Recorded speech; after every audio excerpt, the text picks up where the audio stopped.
All right, what's up, people? Today we are here on some Destiny, and in light of the all of the news that has come out about the new Destiny 2 episode, Revenant, I decided that I want to hop on to Destiny and make some stasis builds on each of the different classes. So the first build I made is interesting, however, it's not like extremely good. And then they basically just released it as an exotic. So to put it simply, the way I've been like calling it for the last like 2 days is it is the most mid build in Destiny ever because it is the definition of average for now. Once they release the new stasis artifact, or not stasis artifact, but like all of the artifact mods that are catered towards stasis, it's going to become good again. Like this build is going to be really freaking strong. But as it stands right now, this build is like completely average. Basically, what I mean by that is it's too good to be in like low like level activities, but it's not good enough to be in high end activities. So like good enough for like, seasonal activities and onslaughts and, other activities like that, Dares of Eternity, stuff like that. But it's also not good enough to be in activities like Grandmaster Nightfalls or raids or anything like that. So it's perfectly in the middle. So we're going to show you exactly what this build is. And I honestly think it will probably be a very strong build in, once the new episode comes out. But yeah, let's get right into it. So first off, we are obviously on stasis. I'm not using just prismatic because they don't give you enough options on prismatic for stasis. You just have Bleak Watcher turrets and then you have to like fucking scrounge around for fragments. So we're on the normal stasis subclass, and I'm using the exotic Vesper of Radius, which states, Rifts periodically release a arc shockwave. Final blows with these shockwaves create an arc explosion. The second part of the second part of the exotic doesn't matter. We won't be on arc.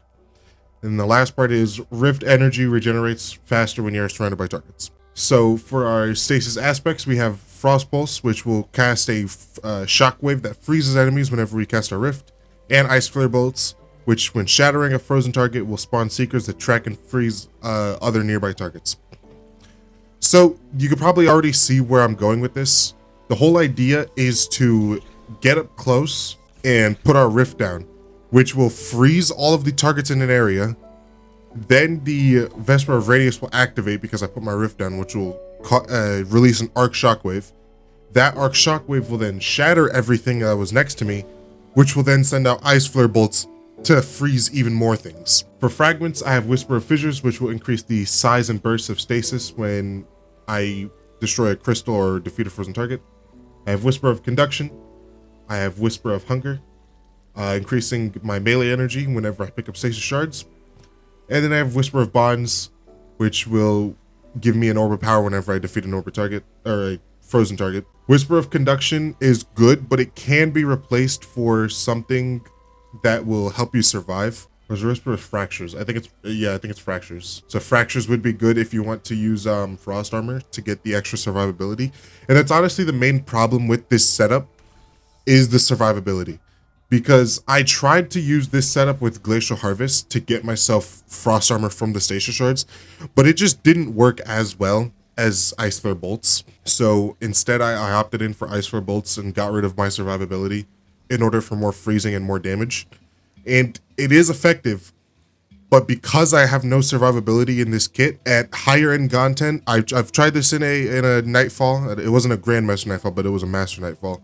It didn't work. I tried it in an expert like seasonal activity. Battlegrounds expert of Echoes. It wasn't that good. Like it worked for a while, but some enemies just did too much damage to me before I could like get close, and that's kind of an issue. This setup basically doesn't have a good way to proc Frost Armor, but with some of the artifacts that are some of the artifact mods that are coming in the new season or new episode, this setup will become extremely freaking good. Like it'll probably be up there with some of the best setups. So yeah, I'm also pairing it with Aegir Scepter because I don't really know what I could pair it with now. I did see a lot of like stasis weapons that are coming out in the new season, so that'll give me more options.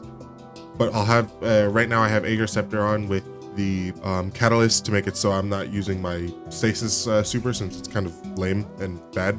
Yeah, you can very clearly see the gameplay loop. This is an incredibly simple build. You get in close, you put your rift down, you kill everything. That's literally it. It's super simple.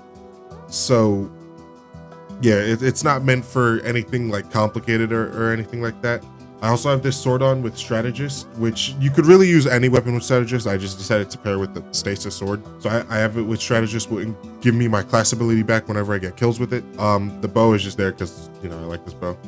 But I would probably recommend another weapon with strategist in this slot. But yeah, that's the build. I'm going to have a gameplay of me playing some Onslaught in the background so you can see how truly effective this build is. It's just not effective in higher end content. That's the problem. And I think it will get a lot better once I'm in the new season and I have the new artifact mods. And yeah, that's about it. I'll see you guys in the next one. Peace.